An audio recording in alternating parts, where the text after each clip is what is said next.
Hello বন্ধুরা, তোমরা সবাই কেমন আছো? আশা করি সবাই ভালো আছো।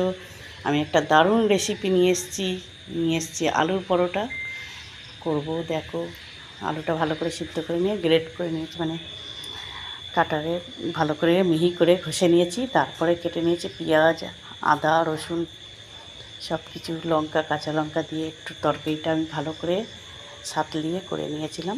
শুকনো শুকনো করে করতে হবে আলুটা। তারপরে আটাটা মেখে নিয়েছি। দেখো, গোল করে আমি কিছুটা ভরে নিয়েছিলাম। আর একটু তোমাদেরও দেখিয়ে দিলাম কেমন করে করছি।